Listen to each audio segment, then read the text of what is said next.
we promised you on today's show, Chad Ochocinco from the Cincinnati Bengals. And on Andy and the Amigo, we try to live up to as many promises as possible.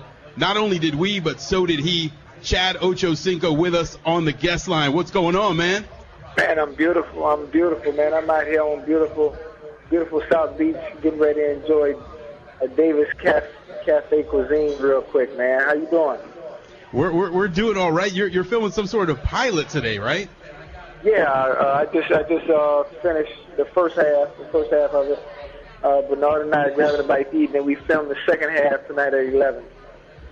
Now, Ochocinco, I got to ask you, what can we expect from you this season on the field first for the Cincinnati Bengals? Is it going to be a real good year? It's very easy. You know, when I'm talking, good things happen. You know, whether you like the way I play the game or not, one of the things that I've always done is I've always talked the talk and I've always walked it. You know, and it's funny how quick the media forgets how much I've really done. You know, when you have a bad year. So, you know, I'm feeling good. I'm at a peaceful state of mind right now, and I'm ready to rock and roll. Ochocinco, the Amigo here, Larry Milian. I love the way you represent South Florida. Always wear 305 on your sleeve, proudly. That being said, we heard you talk about, you know, guaranteeing the Bengals in the playoffs this year. That means you expect big things, not just from yourself this season, but from your team. What can we expect from your team? Man, I think we're gonna be all right. It's one of the things that my head coach always told me, and he said from out of his mouth, you know, as you go, everybody else will go. And when I'm positive and when my energy is up, and when I'm feeling good, when I'm talking, I mean, people feed off of that, you know. And I never really saw it that way, but I really understood what he meant, especially going into last season when I really wasn't focused on wanting to be there, and I think that might have affected us, you know, more than the injuries and more than Carson going down, is me really not being a leader that I've always been in that vocal way and just going out and proving myself. Once again, Chad Ochocinco, wide receiver with the Cincinnati Bengals, joining us here on Andy and the Amigo. Ocho, I'm into Facebook, Twitter, the whole online community, and I know in the off season you've just been going wild on Twitter. Last night you were on a video chat. You're always taking pictures of cars around you and things going on of what you're having for dinner. Now, you've also said that you want to tweet during the games, halftime, and all that, which I think the fans would love. What do you think about the NFL's feeling on that? Because they say that they'll probably come down with some sort of rule where you can't. Continue to address the situation over and over. I said my piece. I said what I was going to do, and that's it. Case closed. You know, there's no need to keep on going through it. I mean, it is what it is. Chad, another question, Larry Milian again. You know, I was talking earlier about how you wear 305 on the sleeve. Is there a sense of pride from guys that come from South Florida, that play in the NFL, that are breaking into the NFL? Is there kind of a fraternity between you guys? You know, guys that played locally, guys that came to UM and played here, but find that South Florida is their home and they embrace the 305 the way you do? Yeah, most definitely. I think one of the things that people find very, very funny, which they need to understand about us, is we're very emotional. We're very emotional. A lot of people do a lot of talking about, you know, the way I play the game, my style of play. I talk too much. But what's so funny is we all are like that are from here. Some of them just don't say it the way I do or don't come off the way I come off.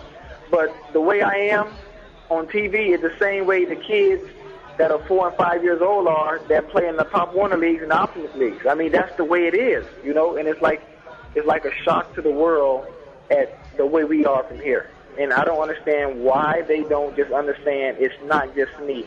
Everybody is this way.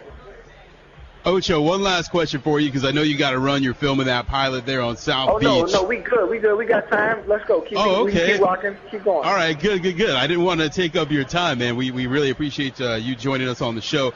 Is there any safety DB back there in the NFL that really you kind of think twice about, that kind of scares you a little bit, or you think you could take them all on? Scared? Did you say that scares me? I guess scared wouldn't be a word in your dictionary. No, they couldn't scare me or put fear in my heart in any type of way when I have the audacity to put people's names in my locker week in and week out. You know, so that just answers your question right there. Ochocinco, you know, I'm going to laugh when I tell you this, but for many years before I hit the radio, I ran a flag football league, an adult flag football league in town for almost 8 years. South Florida was never on the map. When we started getting on the map, I found that I had about 300 or 400 Ochocincos running around in my league. We won more than 24 national championships, and everyone seemed to either love us or hate us, but want to be us. And I look at you and I understand when you say that you're kind of a mirror image of the player that comes out of South Florida. Right. That being said, so many people gravitate to you and your personality. Do you find that you're loved or vilified?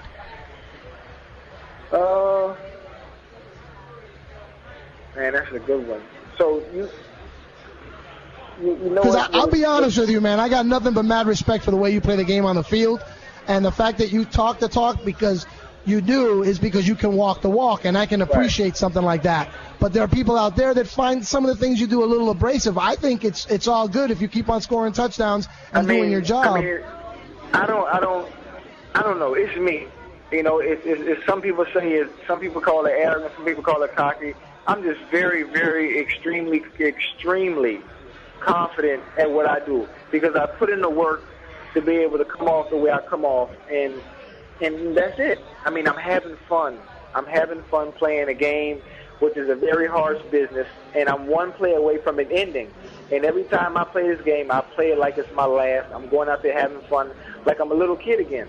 And, you know, and it is what it is. And, I mean, and you already know how I am. I really don't care what nobody say or what they think about me. And those that love me, those are the ones I play the game for. Ochocinco, you got a little impersonator going on Twitter. I know you're trying to get your account verified. What's up with this character? Man, I don't know. It's ready? Okay, here I come. It's something wrong with the people at Twitter or whoever invented this. It's not fair. It's not fair at all. This guy's got all your followers. Yeah, I mean, I'm at like 60-something. He got 21,000 of my followers. He's messing up my stats.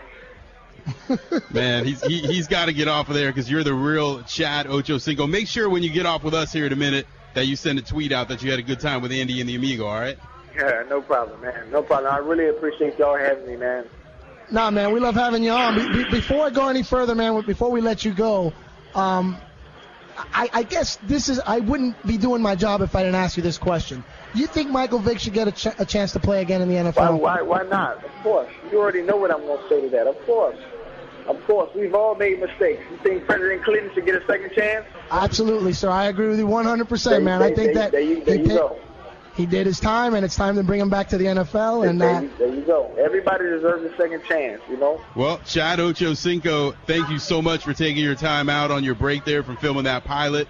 And make sure you send us an advance copy or something, all right? All right, no problem, man. Miami, I love y'all. Amigo and compadre, thank you for having me, man. Hey, man, you can come on here whenever you want. You consider us your amigos for life here, and you just come on whenever you want to talk. If you got to get something off your chest, we're here every afternoon on 640 WFTL, man. Thanks for coming on our show, Chad.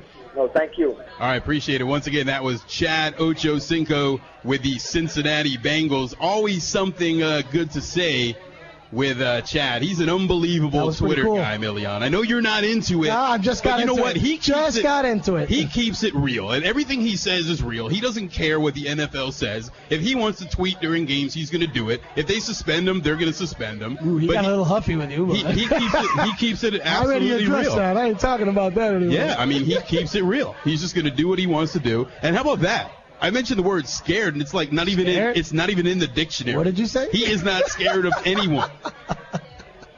And he has no shame in pretty much saying anything.